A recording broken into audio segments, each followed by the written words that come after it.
सर्वे नमो नमः। नमो नमः। सर्वे छात्राः कथं सन्ति? सभी कैसे हैं? अच्छे।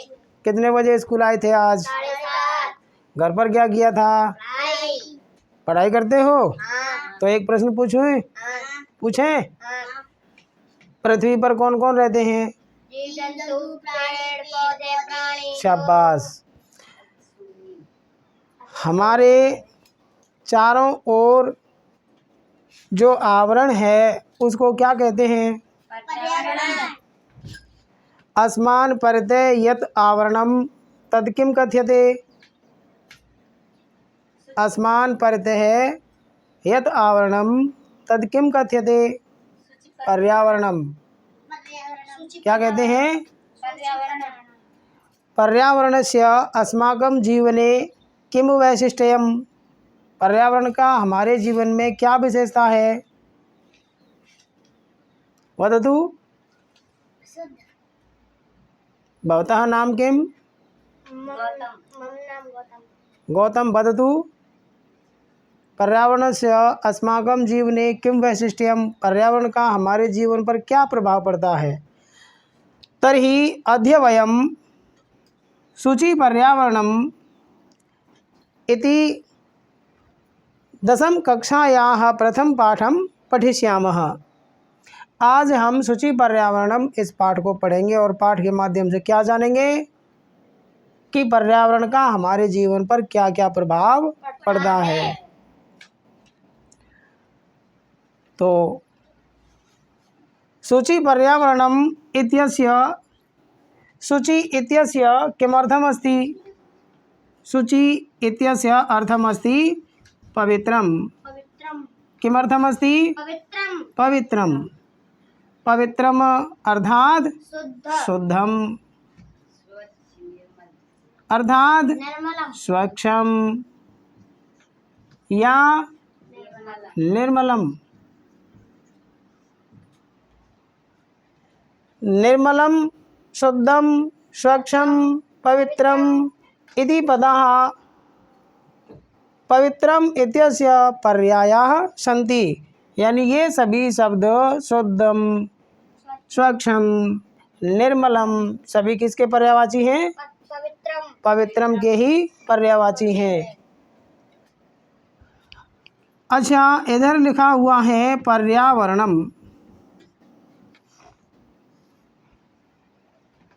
इति पदस्य संधिविच्छेदं किम्? परि प्लस आवरणम। शाबाश। परि प्लस आवरणम। आवरणम। परि इत्यस्य किमर्थम? परि माने चारों ओर। परि इत्यस्य अर्थमस्ति चारों ओर। चारों ओर। चारों और नहीं, चारों ओर। आवरणम इत्यस्य किमर्थमस्ति? अस्मान् परितः ये वायु जल मृत्तिकादि भी आवरणम विद्यते। आवरणम यानी घेराव। हम जिसके बीच में क्या हुए हैं? फंसे हुए हैं। हमारे चारों ओर जो घेरा हुआ, घेरा किसका है? वायु का है, जल का है, मिट्टी का है, जीव जंतुओं का है।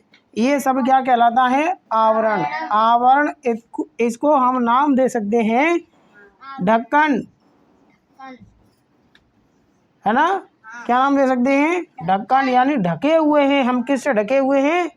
इस वायु से, जल से, मिट्टी से, जीव जंतु से ढके हुए हैं। इसके बिना जीवन संभव है क्या? नहीं। मनुष्य का शरीर 5 तत्वों से मिलकर के बना होता है। कितने तत्वों से? 5। कौन कौन से? क्षिति, जल, पावक, गगन और समीर। तो ये मनुष्य और मरने के बाद कहाँ मिल जाता है? मनुष्य इसी मिट्टी में ही मिल जाता है। इसलिए ये क्या है? एक आवरण है। तो परि प्लस आवरणम यानी कि चारों ओर का आवरण।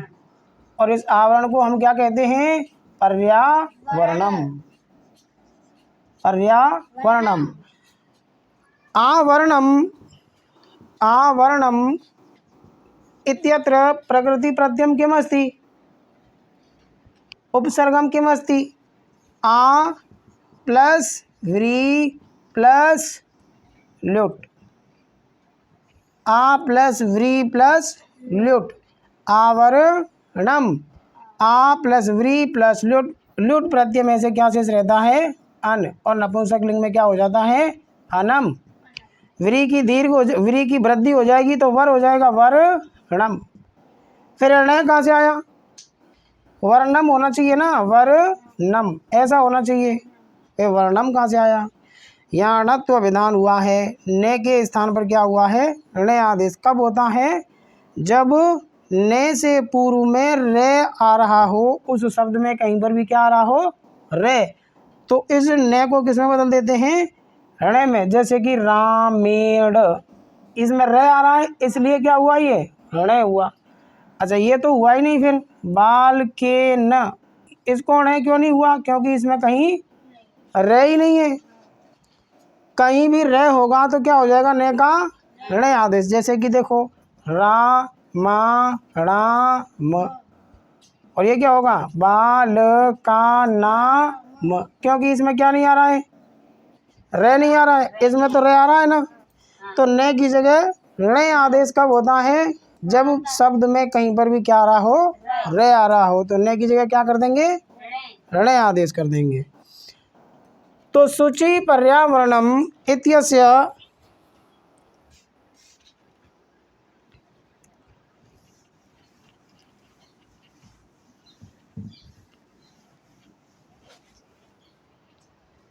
तो शुचि पर्यावरणम इत्यस्य प्रथम श्लोकम पठिष्याम। भवन्तः सर्वे मम अनुसरणं कुर्वन्तु। दुर्वहमत्र जीवितं जातं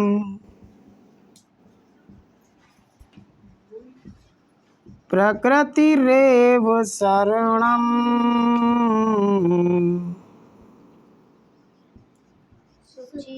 शुचि पर्यावरणं। हाँ, शुचि पर्यावरणं वदतु मम सार्धम्।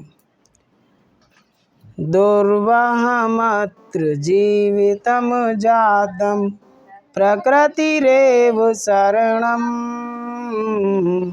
शुचि पर्यावरणं। हाँ, शुचि पर्यावरणं। पुनः दुर्वहमत्र जीवितं जातं प्रकृतिरेव शरणं शुचि पर्यावरणं। हाँ, शुचि पर्यावरणं। भवान वदतु, भवान वदतु, आप बोलिए। जीवितं जातं प्रकृतिरेव शरणं शुचि पर्यावरणम्। अतिशोभनम। दुर्वहम इत्यस्य अर्थम अस्ति कठिनम। दुर्वहम इत्यस्य किमर्थम? कठिनम। अत्र इति अव्ययपद अस्मिन् संसारे अस्य कृते प्रयुक्तम। अत्र इत्यस्य शाब्दिक अर्थम अस्ति यहाँ। यहाँ इत्यस्य तात्पर्यम् अस्ति अस्मिन् संसारे। जीवितम इत्यस्य को अर्थम? जीवनम। जातम इत्यस्य अभवत्। प्रकृतिरेव प्रकृतिः प्लस एव शरणम इत्यस्य आश्रयम्। शुचि इत्यस्य अर्थमस्ति पवित्रम्। पर्यावरणम् इत्यस्य अर्थमस्ति अस्मान् परितः यत् आवरणं विद्यते। अस्मान् परितः यत् जल हवा मृत्तिकादि भी आवरणं विद्यते तत् पर्यावरणं कथ्यते। इत्यस्य अर्थं ध्यानपूर्वकं शृणोतु। इत्यस्य अर्थं सर्वे छात्राः ध्यानपूर्वकं शृण्वन्तु। दुर्वहं कठिन, अत्र यहाँ यहाँ इत्यस्य अर्थम अस्ति संसारे जीवितम जीवनम जातम अभवत् अभवत् इत्यस्य हिंदी भाषायाम अर्थो अस्ति अभवत् यानी हो गया है। इस संसार में जीवन कठिन हो गया है। अस्मिन् संसारे जीवितम कीदृशम जातम कठिनम जातम। इस संसार में जीवन कैसा हो गया है? कठिन।